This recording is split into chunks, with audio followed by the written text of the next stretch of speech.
Hi everybody.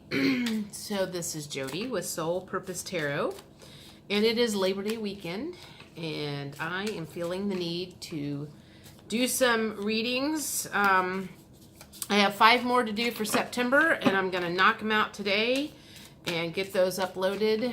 And then I've got a book I ordered yesterday about what kind of relationship each individual sign looks for, needs, or whatever. So I'm just gonna I will be doing the men only because most of the people that watch my channel are women. But anyway, I'm excited about getting that because I'm always interested in relationships and what makes them work better, and sharing that when I get a chance. So so we're doing Taurus today. And this is just kind of a general for September, whether it has to do with love or career or whatever is to be determined. I never know which is going to be the focus, but I can usually tell. I generally pull 4 or 5 just tarot cards to kind of get an energy for the reading, and then kind of go from there. I do the Doreen Virtue angel or romance cards and some of her angel guidance cards, and then a light up your work your light oracle cards, which I really like the messages that come through there. So first card is it was the World, but it came up in reverse. So to me, that is, you are almost at the end of completion. September is a 9-month and generally means completion, so maybe you're going to have to wait till the 1st of October before that happens. But whatever you've been working on is almost done, and you're almost ready to move forward, which is awesome. So the Emperor came in upside down. That could be you or whoever could be your boss, could be your lover, boyfriend, soulmate, feeling a little on their head right at the moment. And I don't know, I guess the first thing that kind of popped up into my mind was murky water, and kind of the water's muddy right now. It's kind of like they're trying to get out of it, and sometimes it feels like you're going nowhere fast, and those two together make me feel like it's like you're almost there.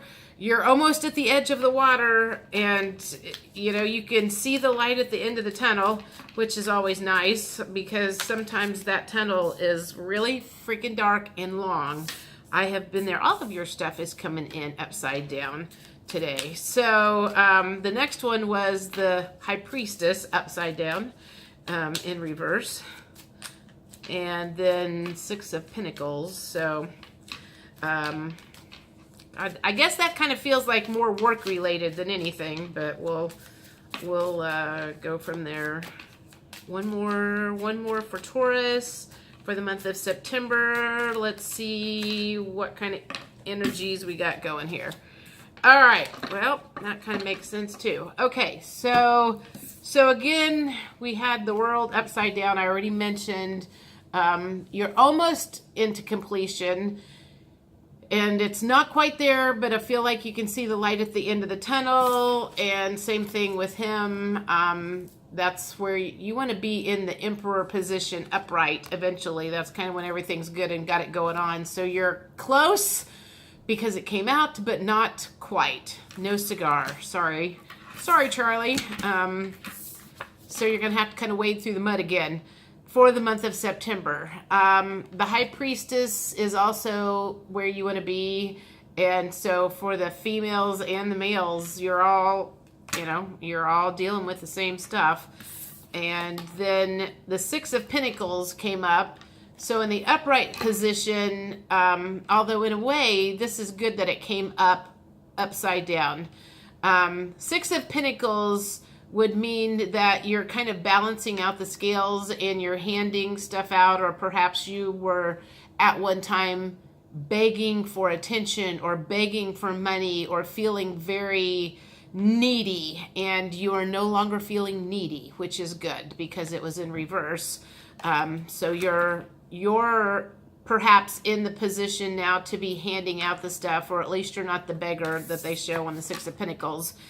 And Six of Swords, to me, if you look at this, it's a guy helping a woman and a child out of the water and heading towards better times. So that was in the upright, and that certainly is what this whole energy feels like, is you're almost at the end of a cycle.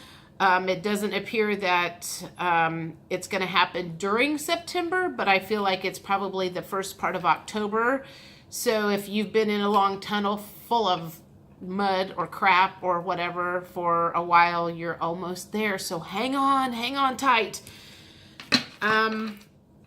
Let's do some romance, angels, and see, for those of you who are in a relationship or wanting to be in a relationship, what does the month of September look like for your love life? I know when I was younger and went to psychics when I was younger, that was one of the things that I always wanted to find out, was how is my love life?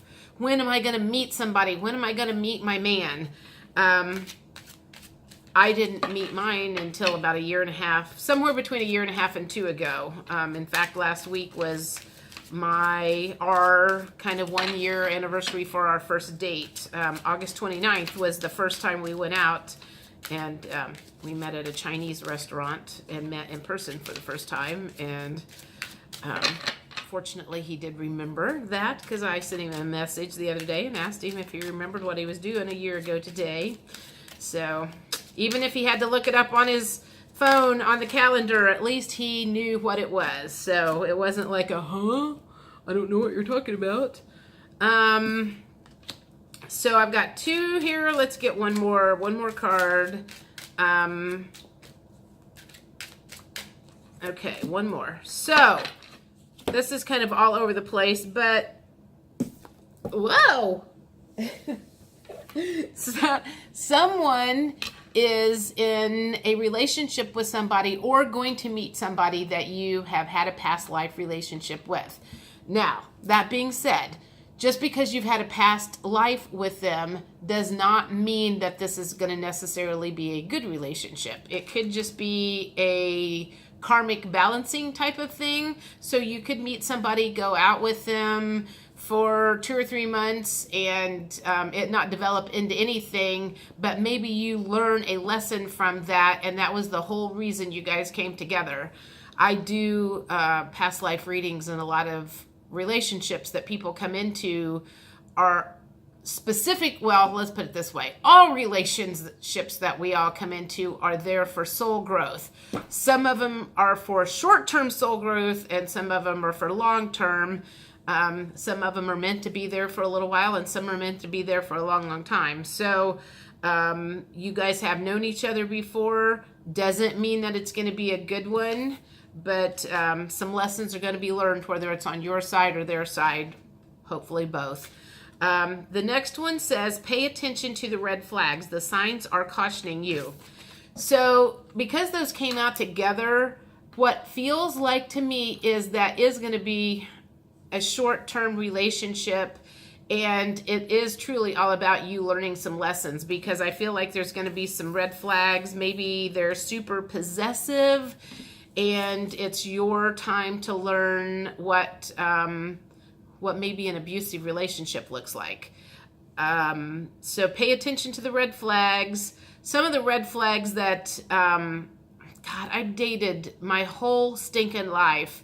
And some red flags that you might want to look out for is if they only communicate of an evening or at like very specific times of days, that's possibly they're already in a different relationship, and they can only have communication with you when they're not at home, or, you know, maybe they're really super secretive, and that has to do with there's another person involved in their life at this point in time. So recognize that.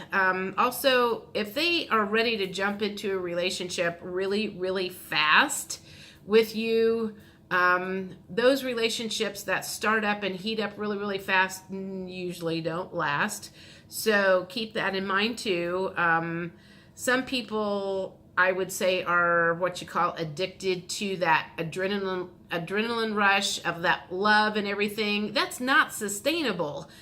People jump in and out of relationships because they need that rush of excitement in the beginning, and then when that's gone, they're ready to move on. And a real long-term relationship is not the way that's going to work. I mean, yeah, a long-term relationship is going to end up being really boring down the road at times, and there's going to have to be some effort put into making sure that you can sustain that. So keep in mind, when someone gets all hot and heavy with you in the beginning, it's pretty sure that that's going to fizzle out, and the quicker it heats up in the beginning, the faster it fizzles out.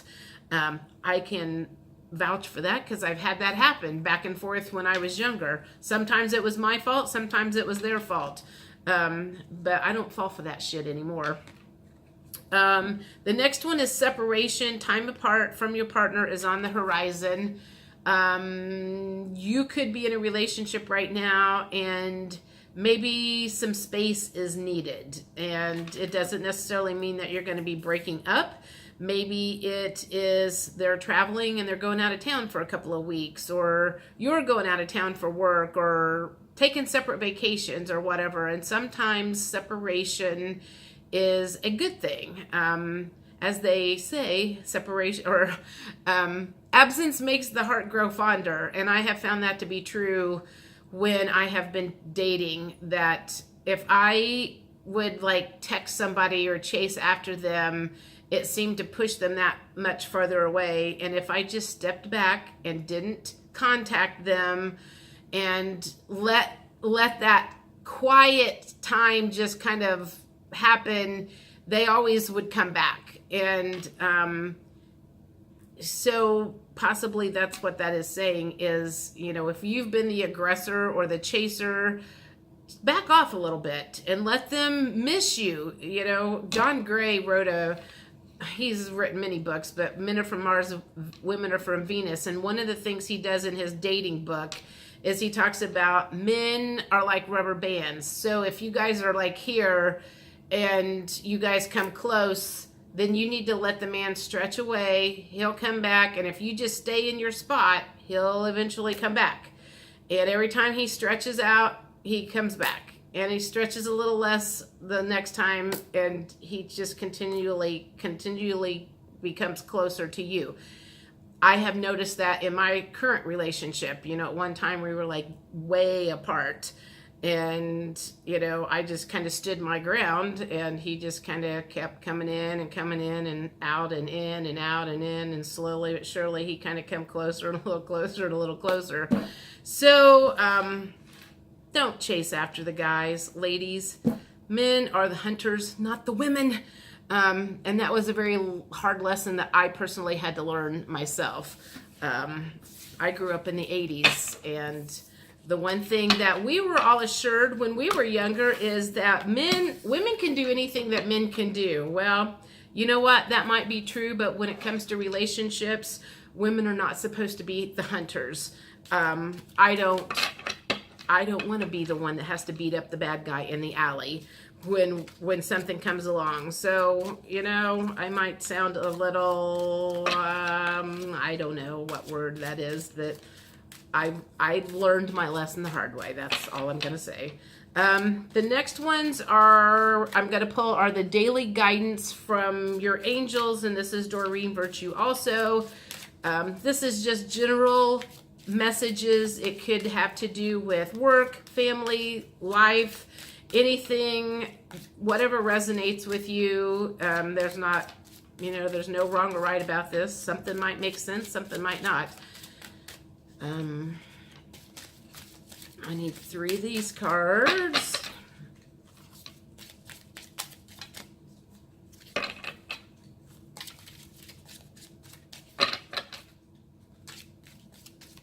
Also, I would love it if you guys would like my videos, share them, subscribe. Give me an indication if you find what I say interesting. If you think I am boring and an idiot, feel free to say that too. Maybe it'll help me step up my game. I don't know. I'm open to critiques more so than I was when I was younger. I used to get my feelings hurt really bad, but anymore, you know, you can't make everybody happy, and I'm not trying to make everybody happy, but it would be nice to know what people were thinking. So, all right, let's get 3 cards here. 1, 2, and 3. So the first one says, what do you desire? You now have the opportunity to write the script according to your heart's true desires. Once you clearly decide upon your true desires and know what you're ready and deserving of, know that you're ready and deserving of them, they'll rush into your life as if by magic. That is most definitely a manifestation card. Know what you want. Be clear about what you want. Whatever you have in your mind isn't going to come to you if you have 1 foot on the gas and 1 foot on the brake.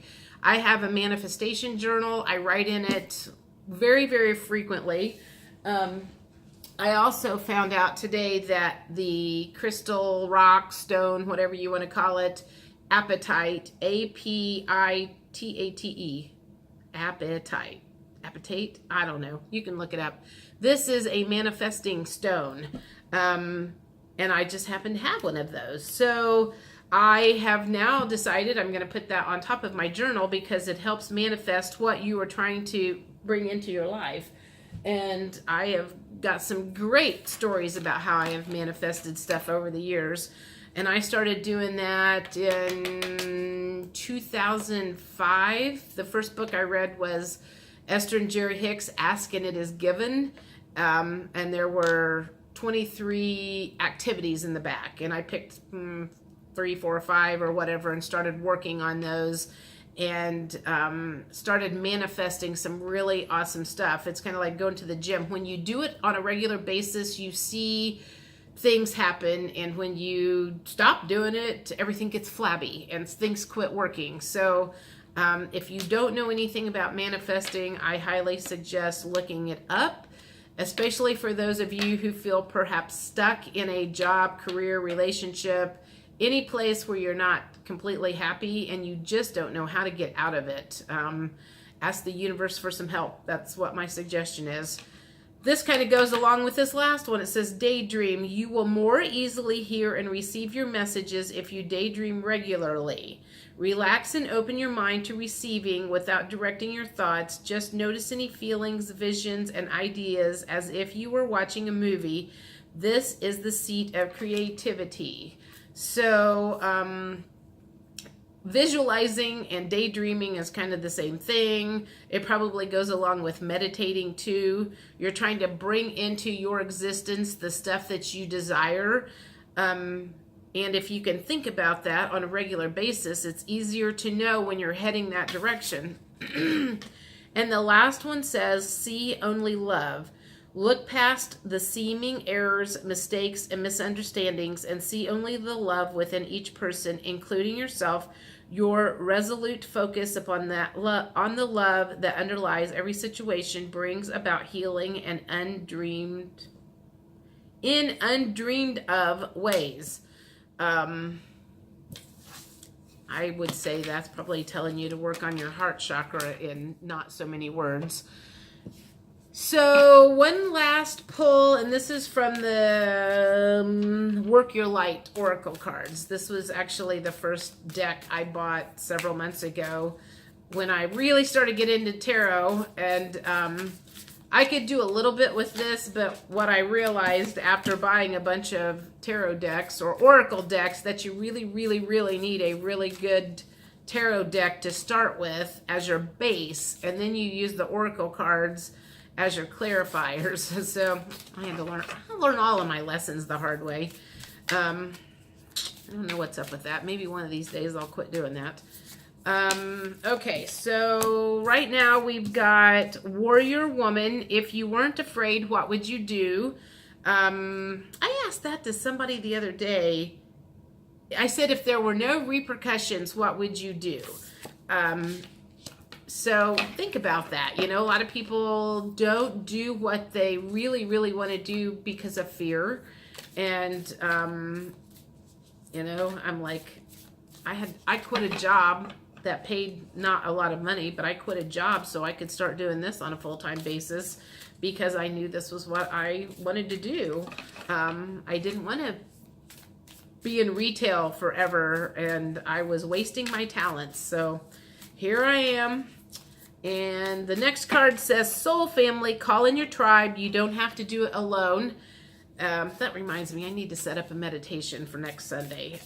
I have slowly started drawing in my soul family, my soul tribe, the people that I can talk to, the people that are on my same wavelength. You know, I mean, I think when you surround yourself with people who are very like-minded and similar to you, it is easier to move in the path that you are meant to, because you're not surrounded by a bunch of naysayers.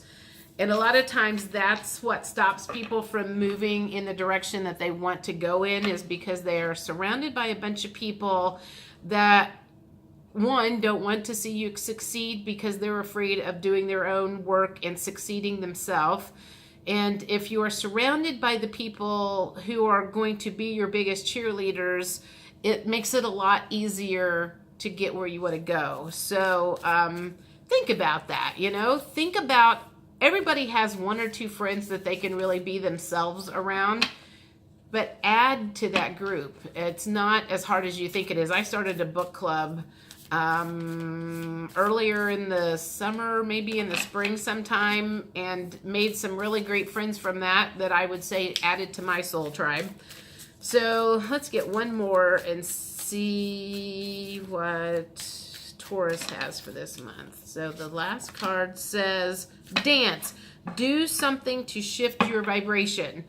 So this kind of goes along with the overall energy is that you are still kind of stuck in the mud, but you are on your way out. Maybe at this point in time, this is what the energy for the month of September is. But if you raise your vibration by doing some of the manifesting, getting around your soul tribe, maybe you can speed your way out of the muck and the mud a little sooner, and maybe you can get where you want to go by the middle of September instead of waiting for the whole month. So that's kind of my advice. If you have any questions, send me a message. If you want a reading, send me a message. That's jojoleanne@gmail.com. And I look forward to seeing you next month. Thanks.